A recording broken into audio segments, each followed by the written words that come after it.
그녀는 생각보다 수북했고 짭짤한 향기가 났어요. 형부 언제까지 보기만 할 거예요? 지금도 한 잔, 두 잔 술을 기울이며 이 글을 씁니다. 술 기운이라도 빌리지 않으면 도저히 꺼낼 수 없는 이야기라서요.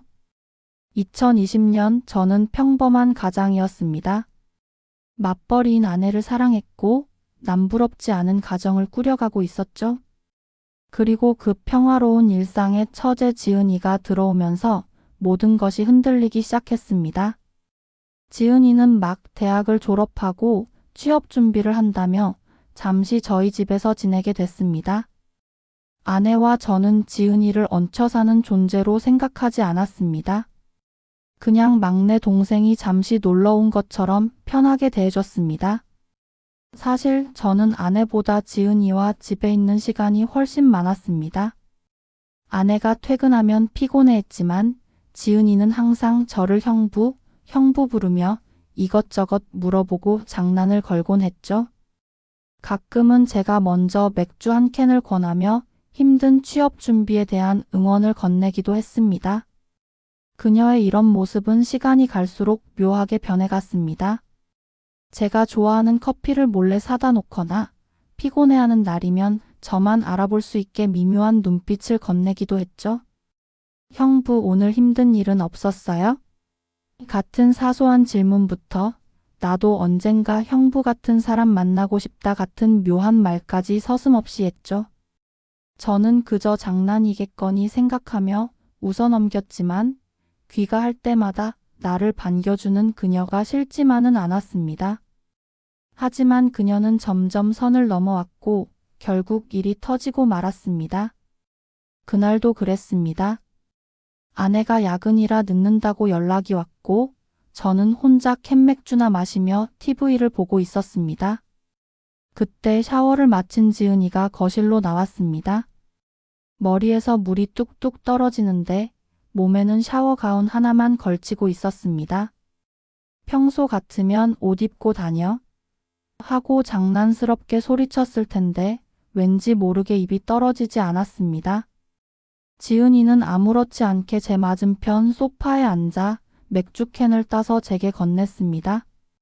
형부, 혼자 마시지 말고 나랑 같이 마셔요. 저는 애써 시선을 TV로 돌리며 어색하게 웃었습니다. 야, 너 옷차림이 그게 뭐냐? 얼른 들어가서 갈아입고 와. 감기 걸린다. 지은이는 아무 말 없이 고개를 살짝 기울였습니다. 그러고는 얇은 샤워 가운의 매듭을 살짝 풀어 가슴을 보이는 신용을 하며 물었습니다. 어때서요? 집인데? 그리고 형부는 나 그냥 애로 보잖아요? 그 말에 심장이 쿵 하고 떨어지는 것 같았습니다. 제가 알던 장난기 가득한 처제가 아니었습니다. 그녀의 눈빛에는 묘한 기대와 함께 알 수 없는 감정이 담겨 있었습니다. 너 무슨 말을 그렇게 하냐? 얼른 들어가. 싫어요? 나 이제 26살이에요. 형부한테는 한없이 애처럼 보였겠지만 나도 남자친구 있고 연애도 하는 성인이라고요. 형부, 내가 여자로 안 보여요? 그녀의 말은 제 마음을 뒤흔들었습니다. 여자라는 단어가 뇌리에 박혔고 저는 혼란스러웠습니다. 어떻게 대답해야 할지 알 수 없었습니다. 지은이는 몸을 제 쪽으로 조금 더 기울이며 나지막이 말했습니다. 내가 형부한테 솔직한 마음을 얘기하면 안 돼요? 내가 언니보다 별로예요? 저는 자리에서 벌떡 일어났습니다. 지은아, 그만해. 너랑 나는 그런 사이가 될 수 없어. 이건 아니야? 왜 아니에요? 우리는 서로 통하잖아요?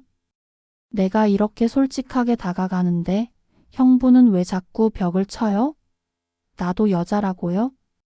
형부가 평소에 나한테 다정하게 대해줄 때마다 내 마음이 어땠는지 알아요? 지은이의 목소리는 조용했지만 그 말 한마디 한마디가 저를 무너뜨렸습니다. 저는 더 이상 이성적으로 생각할 수 없었습니다. 저도 모르게 지은의 샤워 가운에 손이 가까워졌고 지은은 부끄럽다는 듯이 몸을 피했습니다. 잠시 뒤 지은은 실오라기 하나 걸치지 않은 채로 저와 소파 위에서 격렬한 키스를 했습니다. 그녀는 생각보다 수북했고 짭짤한 향기가 났어요. 형부, 언제까지 보기만 할 거예요? 지은이는 저의 셔츠를 자연스럽게 벗겼고 그날 저희는 미친 듯이 입원이나 했습니다. 그날 밤이 지나고 아침이 밝았습니다. 저는 눈을 뜨자마자 옆자리가 비었는지 확인했습니다. 아내는 새벽에 퇴근해서 아직 자고 있었습니다. 심장이 쿵 하고 내려앉았습니다. 거실로 나가보니 지은이가 식탁에 앉아 물을 마시고 있었습니다. 저와 눈이 마주치자 그녀는 아무 일 없었다는 듯 고개를 살짝 숙이며 인사했습니다.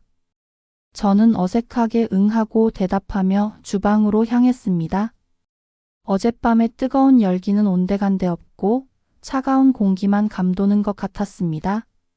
마치 밤새 불타오른 뒤 재만 남은 풍경 같았습니다.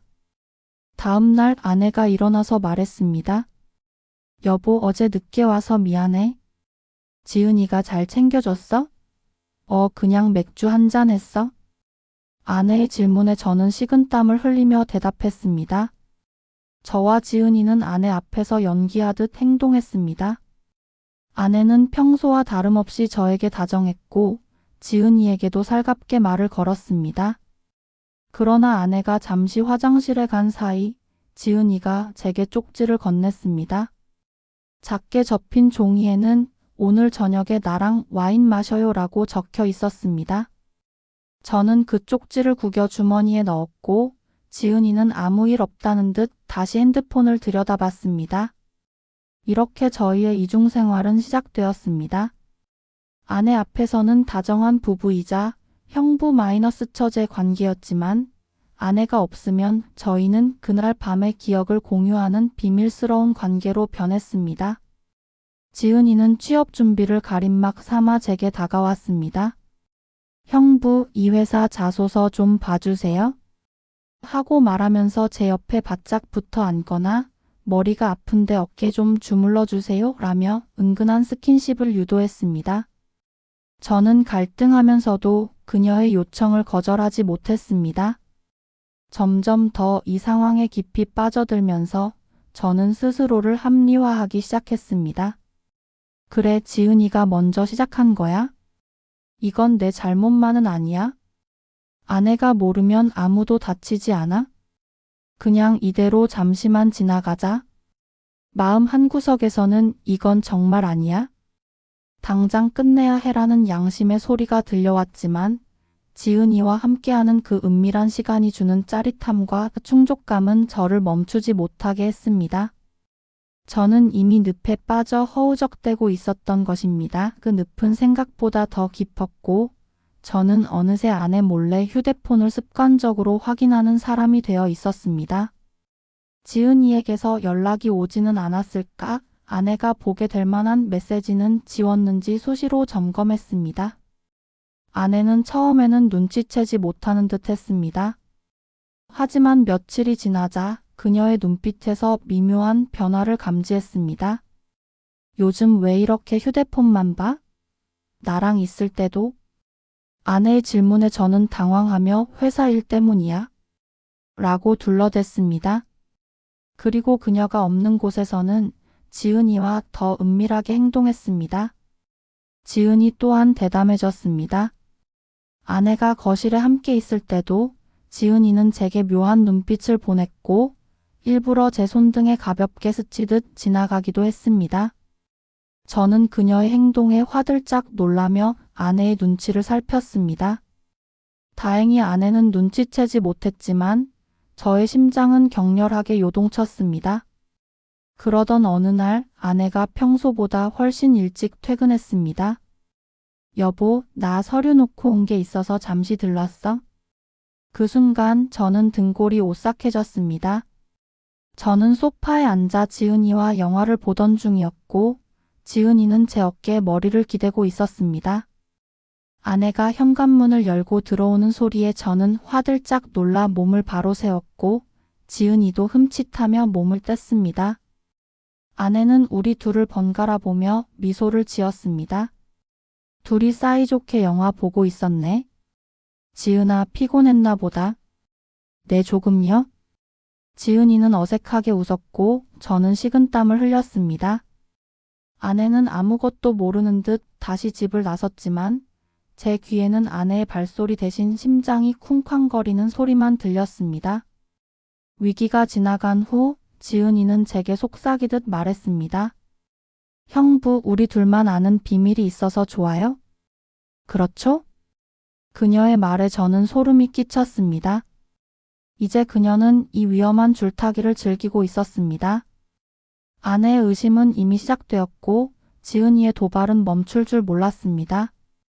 이 관계는 이제 제 통제를 벗어나고 있었습니다. 그리고 그날 밤 아내가 제 앞에 앉아 와인을 따랐습니다. 저는 지은이에게서 들었던 와인 마시자는 쪽지를 떠올리며 불안에 떨었습니다. 아내는 잔에 와인을 채워주며 조용히 말했습니다. 지은이가 그러더라. 형부가 자기한테 푹 빠진 것 같다고.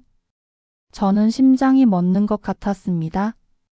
아내의 눈빛은 차갑지 않았습니다. 오히려 알 수 없는 만족감으로 빛나고 있었습니다. 당신 혹시 내가 시켰어? 지은이한테 부탁했어? 아내의 말은 저의 모든 혼란을 한순간에 산산조각 냈습니다. 저는 아내가 무엇을 이야기하는 건지 이해할 수 없었습니다. 아내는 조용히 와인잔을 들고 미소를 지었습니다. 당신은 나밖에 모르는 바보 같아서 이쪽으로 눈 돌릴 줄은 몰랐거든. 지은이도 마찬가지고. 그래서 내가 제안했지. 우리 셋이서 사랑해 보는 건 어떨까 하고. 저는 그 자리에서 얼어붙었습니다. 제가 지금까지 느껴왔던 양심의 가책, 죄책감, 그리고 지은이에게 느꼈던 감정들이 한순간에 우스꽝스러운 연극으로 변하는 것 같았습니다. 아내는 저와 지은이의 은밀한 관계를 모두 알고 있었고 심지어 그 관계를 원하는 사람이었습니다. 세 명이서 사랑을 나누자고? 응, 그게 무슨 문제가 있어? 우리가 요즘 들어 관계가 서먹해지는 것 같아서 지은이한테 조금 도와달라고 하는 게 다야? 일단 씻고 와. 지은이랑 안방에서 기다릴게. 그녀는 마치 아무 일도 아니라는 듯이 말해서 저도 약간은 설득당하고 말았습니다. 그리고 씻고 안방으로 가자 믿기지 않는 풍경이 저를 기다렸습니다. 아내와 지은이가 검붉은 것을 완전히 드러낸 채 제 쪽을 향하게 들고 있었습니다. 지은이의 수북한 것을 통해서 겨우 어느 쪽이 제 처제인지 알 수 있었습니다. 자기야, 빨리 와. 형부, 빨리 와요. 둘이 저를 재촉했습니다. 사실 저는 자극적인 자세를 보고 있자니 이미 이성을 잃은 뒤였습니다. 처제는 여전히 짭조름했고 아내의 물은 묘하게 달콤한 맛이 났습니다. 그날 밤 자매의 신음소리는 겹쳐서 하나의 노래를 완성했습니다. 이후로도 저희는 세 명이서 자주 사랑을 나누며 나름 평범하게 살아가고 있습니다. 저는 여전히 제 와이프를 사랑하고 아내도 그걸 잘 알기 때문에 할 수 있는 행동입니다. 그렇게 저희는 다시 사이 좋은 부부로 돌아갔습니다.